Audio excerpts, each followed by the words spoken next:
Salut mes très chers goths, j'espère que vous allez bien. On se retrouve pour le gros morceau de la nuit dernière entre Matteo Berrettini et Jannik Sinner, mon analyse, mon coin tactique dédié. On fera également dans cette vidéo un petit pot-pourri des matchs du premier tour, ce qu'on a vu sur les premiers jours de Wimbledon. Et donc on commence avec ce match, Matteo Berrettini, qui a été, je trouve, excellent. J'allais dire exceptionnel, en tout cas je pense qu'il aurait battu certainement 97% du tableau avec ce niveau de jeu hier soir. C'était un très gros défi pour Jannik Sinner. D'abord, Matteo Berrettini qui a servi d'une manière remarquable, 28 aces au total. Bon, c'est pas du niveau de Petit Péricard, mais ça reste quand même pas mal. 72% de première, donc il a essayé de prendre le contrôle immédiatement à l'échange en articulant, vous le savez, ces fameux 1-2, donc son service, son coup droit, là c'est parfait pour lui, il est dans une position exceptionnelle pour asseoir son jeu dynamique, son jeu de rupture avec un gros coup droit en avançant. On a donc eu dans cette partie un jeu du chat et la souris. Pour Jannik Sinner, l'idée c'était de fixer Matteo Berrettini sur son revers, d'essayer de le faire jouer au maximum de ce côté,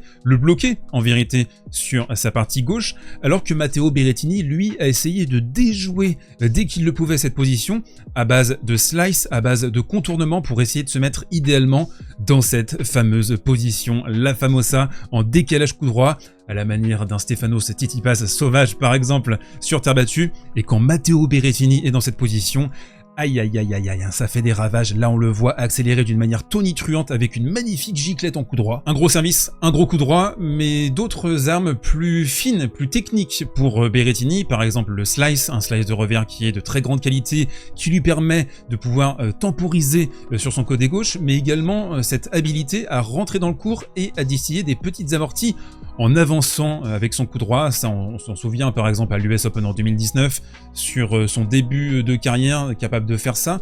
On avait un peu perdu Matteo à cause de ses blessures, mais là vraiment on a retrouvé un Berrettini avec toutes ses options techniques et tactiques. Et donc le défi majeur pour Sinner, c'était d'orienter le jeu sur le revers de Berrettini, essayer de le désactiver, et vous allez le voir en termes de stratégie, je trouve que le jeune italien a été excellent, vraiment. Donc d'abord, ce qu'il a essayé de faire parfois, c'est d'ouvrir les angles, à la manière d'un Novak Djokovic par exemple. Donc ici en coup droit, on vient travailler, on vient déplacer, déconnecter Berrettini sur son coup droit. Et donc là, il y a deux cas de figure. Le premier, ça fait un coup gagnant. Le deuxième cas de figure, c'est Berrettini qui parvient à remettre la balle en longue ligne. Il va donc essayer de viser cette position.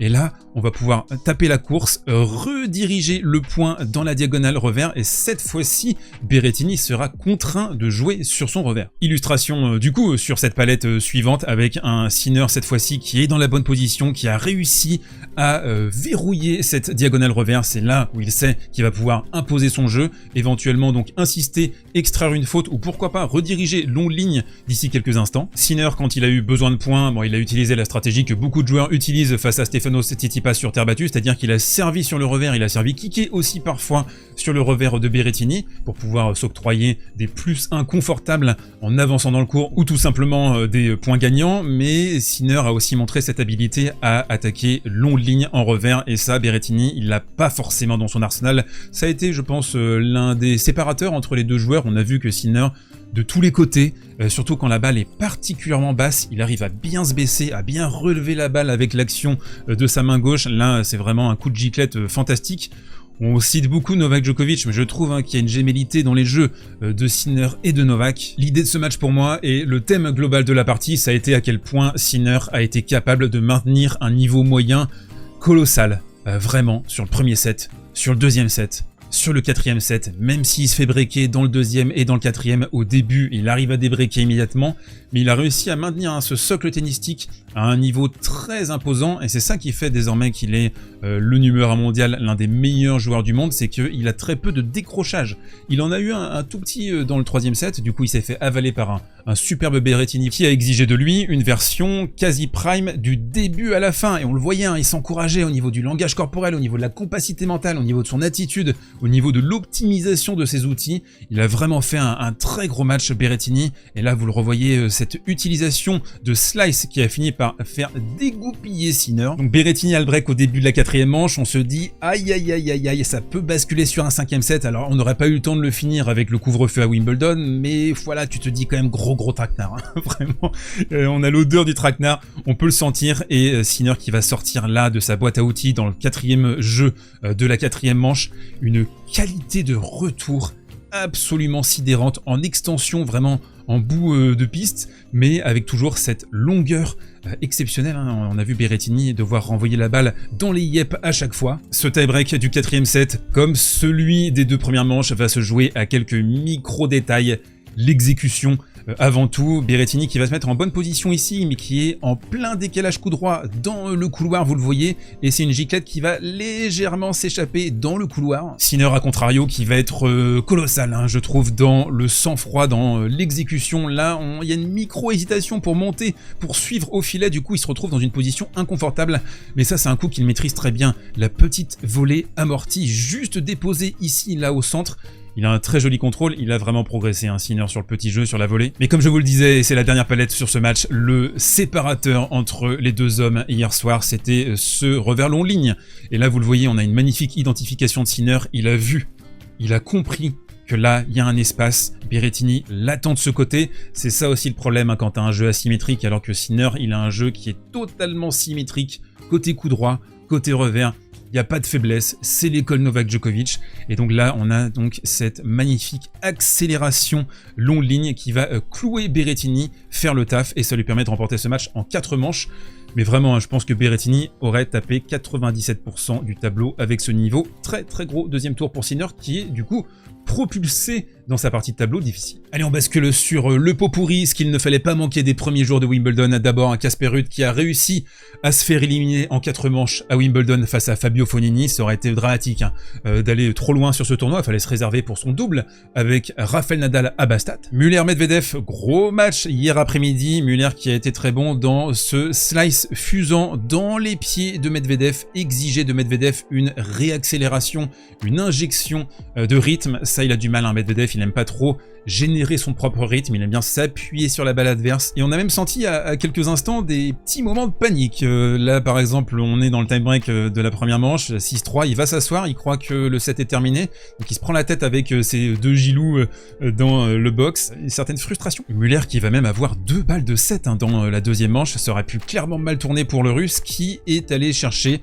son destin vers l'avant, au filet, en étant résolument offensif. C'est pas sa nature, et c'est pour ça, hein, je vous le disais en preview, j'ai du mal à croire à Medvedev sur ce tournoi de Wimbledon, parce qu'il est vraiment obligé de jouer contre nature, mais en même temps, il exige de ses adversaires une créativité, et surtout être capable d'appliquer ses plans de jeu offensifs, créatifs, dans les moments chauds, dans les moments importants, dans les moments qui comptent. Et ça, Daniil, il le sait, avec son plan de jeu qui est très statique, passif, presque négatif. Ça, il sait que ça joue pour lui en fait. Il a vraiment un tennis pourcentage qui fait qu'il a réussi quand même à tourner le match dans le bon sens et à s'imposer. Un mot rapide sur Monfils également, qui était en ballottage très favorable face à Stan Wawrinka, le match qui va se terminer cet après-midi.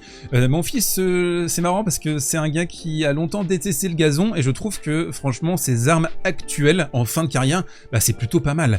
Il a été par exemple sur son premier tour face à Mannarino à 16 aces, 81% de première, et surtout, eh bien, il n'est pas passé vraiment en force. Il a fait beaucoup de chops en coup droit.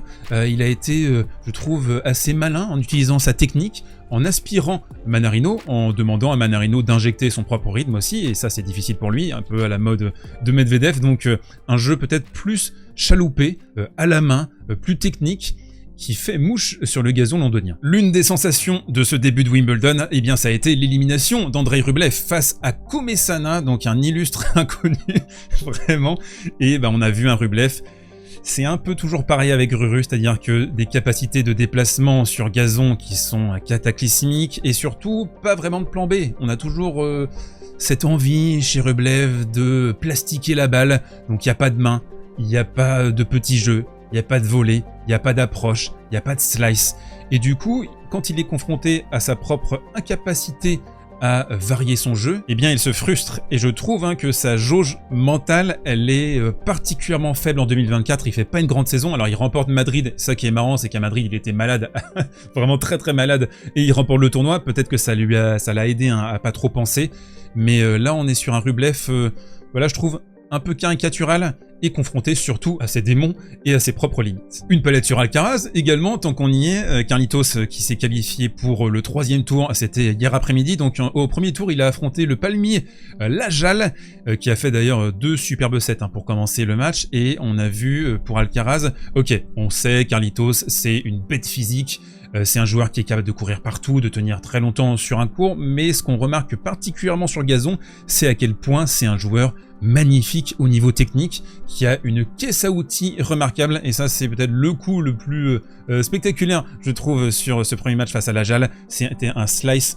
de transition qui est resté à un niveau mais diaboliquement bas et qui s'est transformé en coup gagnant. Le dernier match de cette petite revue, c'est le Jack Draper versus Ymer. C'était le premier tour de Jack Draper, qui est vu comme un outsider lointain parce que voilà, il a été très bon sur la préparation, mais on a vu un Jack Draper qui a joué donc sur un 5e set face à Ymer, et surtout avec une certaine idée de « ah, j'ai quelque chose à perdre », ça s'est vu. Il a joué avec le frein à main, il a joué avec la tension, il était attendu par le public anglais, et ça nous montre aussi la différence entre voilà, sa préparation, où il n'était pas attendu, où il a joué libéré, il a été excellent, très très bon, il a le jeu pour le gazon en plus, je trouve que ça fit parfaitement, et là on se retrouve à Wimbledon, il y a de très très grosses attentes, et forcément au niveau mental, au niveau de la libération, c'est très très différent. Et on se termine avec le coin prono sponsorisé par les Winamax de Winamax. Vous avez un lien dans la description, jusqu'à 100 € de free bet pour toute première inscription sur le site de paris sportif de la Leyenda, offre exclusivement réservée aux adultes consentants, c'est très important, parier uniquement des sommes plaisir. Donc on a les matchs tout à l'heure à Wimbledon. Moi j'ai une petite cote Pechi Perika à 1,47 avec son service face à Nishioka. Ça peut être sympa, même si Yoshi, on sait, a une petite main, joueur très technique, et il faudra voir aussi comment est-ce que Pechi Perika a récupéré mentalement de sa victoire face à Korda. C'est un premier milestone qui est super important dans sa carrière. Alors maintenant, il faudra voir s'il arrive à enchaîner, mais bon, il pourra s'asseoir sur un magnifique service. Moi, j'ai aussi le duel d'anglais que je vais observer avec beaucoup d'attention. Jack Draper, il va arriver avec une grosse pression face au vétéran Cameron Norrie, demi-finaliste déjà à Wimbledon.